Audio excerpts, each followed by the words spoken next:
I think that we really want to talk about the strategic importance of reaching the people who do need many services that most people take for granted. And I wanted to just summarize what happened yesterday when just the clients got together. As you know, the twin goals of the World Bank Group are to eradicate poverty. There's some leaking over here, but that's another problem too, that many people suffer. There's also the shared prosperity, which is helping the bottom 40%. I think that when we talk about eradicating poverty, many people in the private sector just don't know how to go about that. And it's a reality that many of our clients told us yesterday. We cannot go to that very, very bottom, below $1. Some of the clients can, but not all. But I think Dorje was really correct when you segment it. There are $5 trillion from the market, from the base of the pyramid. So people as a collective group have an incredible consumer power that I think the private sector is actually doing something about it, but perhaps we could do it even better. So I wanted to tell you that all the companies that came and were here for a brainstorming session yesterday, they all agreed that the twin goals that the World Bank put out there are very important. Specifically, the shared prosperity one is something the private sector can do a lot about, and so can IFC. And they decided collectively to formalize this group of IFC clients. We have 400 inclusive business clients, about half on the financial sector, half on the real sector. And they agreed to create an inclusive business council. This is the first time that we know of where we have the clients make a decision to organize themselves. And this council will have dialogue with our own senior management on the types of strategies that, it would be very helpful for more inclusive businesses to flourish, making it more of a strategic priority, going across several of the sectors.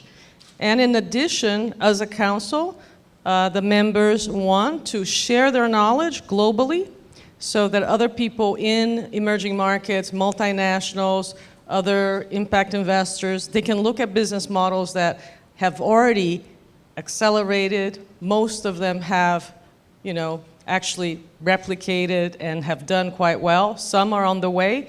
And at the same time, learn from each other, do South-South investments. Indian companies going to Africa, Latin American companies going to Africa, within one region learning from each other. So I just wanted to give you a little bit of summary because I think in the official part in the morning was hard to talk about what happened yesterday. But it's a historical moment to have clients who get together and decide that they want to have one voice and one ability to interact with IFC and the World Bank Group and give feedback, but also to together learn from each other and share that knowledge globally. So I'm going to now turn to Domingo, whose company is doing an incredible job, as we saw in the video, to talk a little bit about the business model, why reaching the lower income segments is strategically vital to your company, and the importance of being able to get the people to the middle classes, basically. And then after that, I will ask Francisco. Thank you. Thank you, Eriko. There's a delay.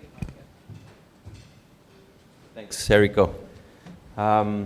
So I just prepared a slide. It's just one slide to try to explain how the business model works. And I think it's very important, some things that I have learned between today and yesterday about impact investment, and I'm surprised how IFC was really the institution that made this possible and that accelerated this business model. So just to go over how the business model really works, and I'm going to start with the families, and has to do a lot with the video. The video helps a lot understanding the impact, what we're doing really. We have built 15,000 homes for the last 10 years. We have been under operation. From $25,000 to $150,000 in the same area. That's 6 times the value. So you can really mix low income with mid income in the same properties, in the same communities. And that's something that really impacts the low income trying to be like the mid income and behaving like the mid income. You have all developments with gated clusters, camera schools, water recovery systems, recreational areas, some of these through IFC's assistance. We have homes with mid-income design. All homes have the same design. It's just a matter of the size. So you don't discriminate the design based on the income level. And you have the same parks, and you have the same parts of the community, the same schools. You have internet, PC, telemetry systems that we innovated within the company, together with other construction materials that we have been innovating and implementing at home, at the homes that we build, at the 15,000 homes that we have built. And this turns out to a 9.3% increase in the value of the home. That's 9.3 above our competition. So at the end, what you come up with is more equity for the families. If they have a 10% down payment, their equity doubles by next year. And I will get back to the other, so that has to do with the financial institution, but when you have that increase in the value, then you have a lower delinquency rates. Now, what this means to society has to do with positive community lifestyle, as you saw in the video. You have efficient use of water and energy. You have high desirability from government for vintage homes, giving order and infrastructure. And that at the end turns out to be construction authorizations provided without any delays when doing things the right way. This becomes essential for financial metrics. That is return on equity, for example. Then you have, as I mentioned, increased collateral and low delinquency rates. You have total mortgage certainty given country system. You have a system called Infonavit and Foviste that provide us with a lot of certainty on how we're going to sell those homes to those clients. We have a strong corporate governance, also thanks to IFC. And we have business scalability thanks to financial institutions with leading innovation in sustainable finance. We were the first one in real estate, in home building in IFC, and together we built new products that we have implemented, including the way we structure a partial credit guarantee to issue debt in the market. At the end, the company has benefited from this. We have been growing 22% in the last 6 years. We have had IFC for the last 6 years, by the way. And our return on equity has been stable at 23% each year. And when you link these company results to what the families think of their home, at the end, 50% of our sales come from people like Delfino. So they are recommending friends and family to buy a house, and that's the way we sell homes. And then you have a virtual cycle that it's growing, and it's accelerating thanks to this support that we have had with institutions like IFC.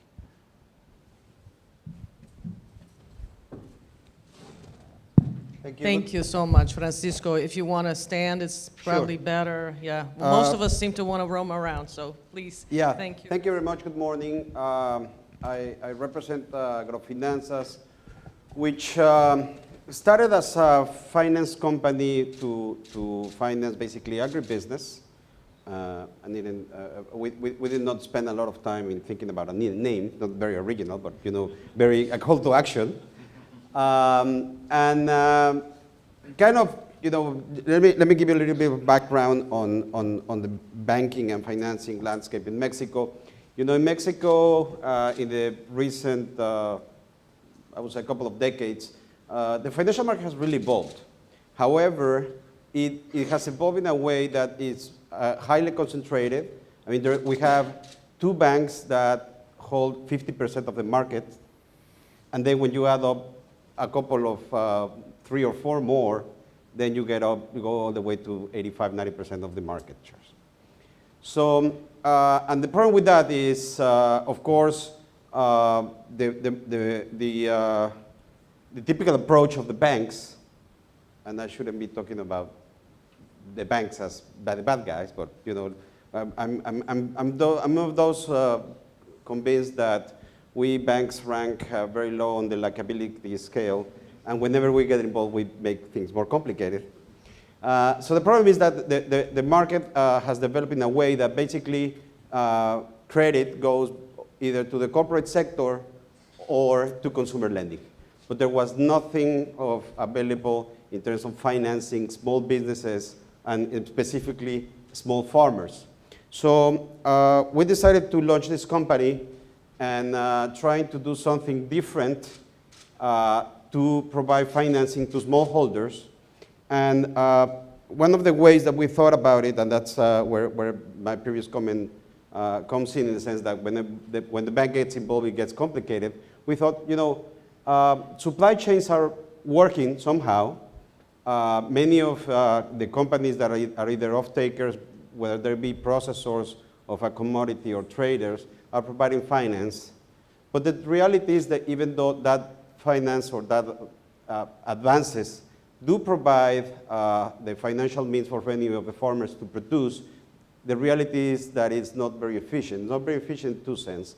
First, it does provide crop financing, but it doesn't provide any long-term financing in case a farmer wants to increase productivity. That is investment in equipment or machinery or irrigation or whatever you would like, because it's not in the DNA of a trader to really provide long-term financing. And the other thing is that even though those farmers were getting finance, somehow the reality is that they were not building a credit history for themselves.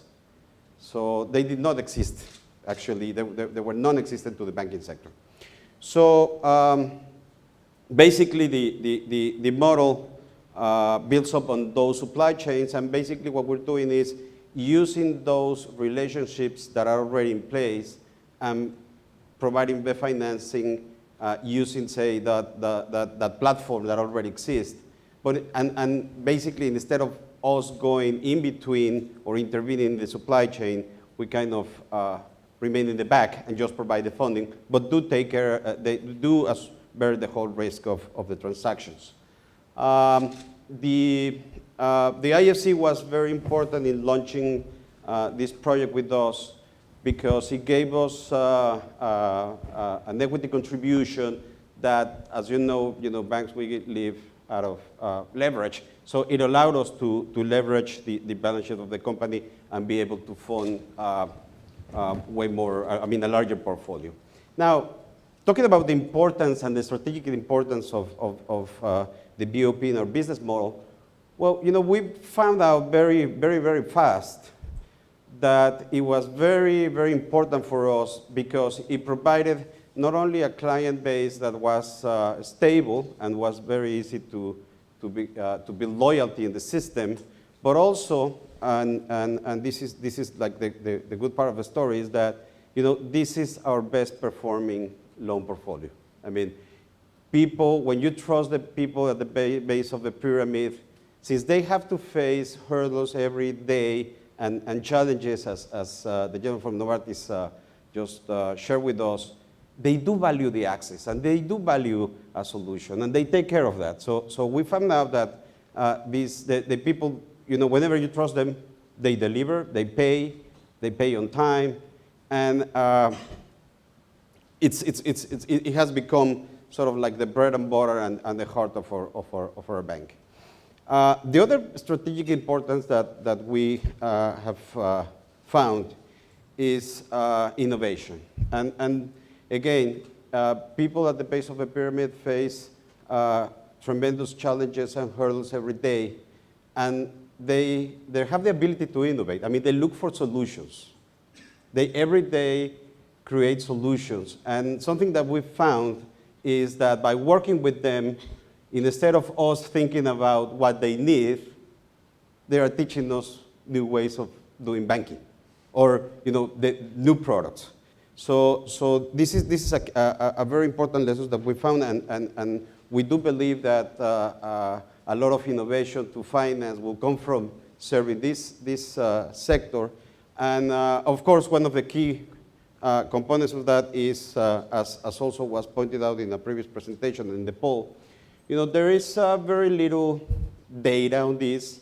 There is very little market information. It's costly to gather that information.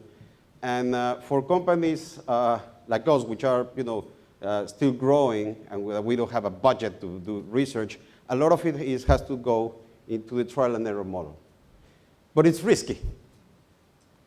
So one of the issues that we discussed yesterday is how to work with the IFC and other institutions to help us do a little bit of, say, venture or innovation, experimentation, in order to better serve these markets. And I think that's one of the key challenges. Currently we're working with the IFC on a technical assistance project, as a matter of fact, because we started just providing credit, but very fast we found out that people needed other services, and just linking to the capacity or the purchasing power of this population, we found out that they save, the survey that we conducted, they save around 10% of their annual income, which is a lot, as a matter of fact, when you think about it as a percentage. But we found out that only half of them had a bank account. So it's not only having instruments to save, but also having or not having the access to the payment systems that hinders their ability to develop. We do believe that providing financial services in a more adequate way with right product design and more adequate delivery mechanism will definitely help these people to flourish. We see them having a lot of entrepreneurial spirit, and then, as I mentioned, innovation. And we call them our raw diamonds, because we do believe that if we invest in them, they will eventually grow and become better clients in our bank. I guess that's what I could share with you. Thank you. Thank you so much, Francisco. I think that what is amazing about both companies is that they are willing to go the extra mile. In the case of Agrofinanzas, it's not just financing, but they realize that their clients need additional technical assistance, and that's the type of innovation and new products that a company has to meet, in terms of the demands of the client base. And perhaps that is an area where some type of donor funding for pilots on innovation would be quite interesting. Absolutely. If it's the choice between a lot of philanthropy going into impact investment directly, as opposed to working with an established company with a client base that is BOP, that may be one way for us to try to help fund that. And I think that one fact from Vinte that I was able to witness when I went to see Vinte is that at first you think that you are in a middle-class neighborhood.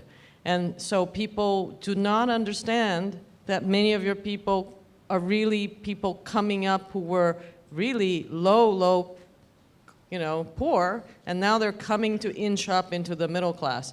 But the type of housing, the neighborhoods are clean, and then I was told that that's the kind of work that Vinte has to do, is to aggregate people who had lived prior to that in slums or in very low-income apartments, and they never really did anything about keeping their surroundings well. And you have them there, and you do have to organize them, as the lady in the video says, to create what would be the equivalent in the United States, some kind of a condo board or cooperative board, and people having the responsibility of taking care of their public areas and their assets. If Domingo, if you could tell a little bit about that, because that's such an unusual thing that a company has to do. Normal developers just build the homes, people take them, and then that's it. But there you really have to organize people who had never lived in an organized community. If you could just say a little bit about that. Sure, and I think all this comes from the issue that demand is there. So what builders used to worry about, it was about building homes. That was good enough to make a good business. So they were about building as many homes as possible. Forget about design, forget about parks, forget about a nice school. Just go ahead and build them. And building a community was on the last of the list. So when we started Vinte 12 years ago, we assumed that was not going to be forever. There's a time limiting to demand. There's a time limiting to what the delinquency rate of that's what's going to be the result of that. That was going to be construction financing has a limit until for that model. The government has a limit to that model. So we decided to, even though demand was there, to do something different. And that's when design starts. It's amazing how when you purchase land for, 10,000 homes, it's a white piece of paper. You can do the difference since the beginning. So how do you organize 10,000 families? Well, first of all, it's not 10,000, it's clusters. So it's clusters of 60 people. That's the first step. And then having a president of that cluster with a treasury. And then closing that cluster so they take care of the cluster itself. And then you organize those presidents with the rest of the 100, 200 clusters. So at the end, you end up investing in that organization or that community that they need to understand that their equity or the value of their home really depends on what they do and how they get organized. We decided not to sell to people that get there and said, great, I'm going to have my own little store on my garage that I'm going to build my way. Because, no, we cannot sell your house here, I'm sorry. But it's kind of an investment we do thinking long term. And that's something that the government likes. That's something that the banks like to give us financing. That's something that the mortgage provider likes at the end. And that's something that the family really enjoys and help us increase sales at the end of the day. So that makes it a sustainable model in that way. I think that is the key here, is that Vinte is not just a home builder. Vinte creates communities that are sustainable, and they do provide many climate effective ways in terms of the heating through solar panels, and that's also one of the financings that we have done. So we do have some donor funding on the aspects of the solar heating.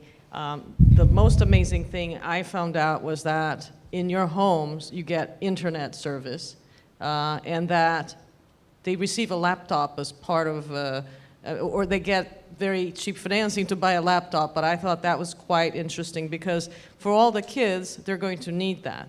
So you're creating the whole environment for a family to really come out of being very disadvantaged to entering into aspiring middle class or full middle class into the future. And let me tell you a little story that we have made mistakes in the first part of the presentation when they ask how does the business model was created through surveys or learn and an error.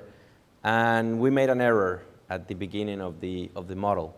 We provided internet to everyone, thinking they were mid-income. And so the advertising was internet for free when you purchase your house. And so one customer came to the office and said, your internet doesn't work. It's you lied to me.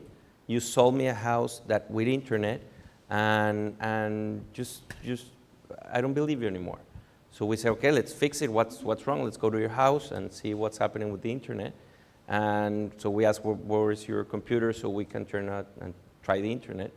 And he said, computer? No, I don't have a computer. I don't have anything. Where's the internet? I don't see the internet. We were completely wrong. We assumed that the client knew what internet was. It was 10 years ago. And we went back and said, whoa, we're so wrong, we need to change the model. And then it was when we decided to give the computer for free or as part of the package, completed with the same as you give a door and a restroom, you give a computer. That's part of the home. And then we thought of doing some other innovations on that line. 12 years afterwards, people are coming into their house with their own computers. So we need to adjust the model again and innovate into a different telemetry system that goes beyond a computer that was a good idea 10 years ago. So it's part of it. Thank you so much. I'm going to open for questions from the floor. If anybody has a question, please put your hand up so the microphone can go to you. I know we're running short, so if there aren't any specific questions, we can go to break. But no, there is this. Dorje, please, get the microphone to Dorje. Can you describe how you get your products to market and how that piece works? Yeah, very good question. You know, we face many of the problems that probably companies like yours have in terms of distribution and the last mile. I mean, we do believe that a lot of base of the pyramid population and more so in rural areas, they do not get proper banking service just because either there's a lack of scale in those populations, and you know, bringing many of these services is very expensive. So the way that we've worked is, and we continue to develop the model, is we have become a branchless bank where we use third-party infrastructure to deliver our products. So we started out with financing and working with those companies that already have a relationship with those farmers, whether they'll be the companies that sell them inputs, that is seeds or fertilizers, but more importantly, those that buy the crop from them. And since they already have that contact and that network, what we've partnered with them is to use their infrastructure to basically identify the client, identify their needs. They do help us with part of the loan origination and basically getting the paperwork done and distributing the money and collecting the loan. And what that means for us is basically, because we do enter into a profit and loss sharing agreement with these companies, and that basically transforms our fixed costs into variable ones. And that way we can, you know, solve kind of the distribution problem. So we don't have to build a branch in that community, but rather use a third-party infrastructure. And we pay for that infrastructure, as a matter of fact. It does cost, but it's a flexible and variable cost.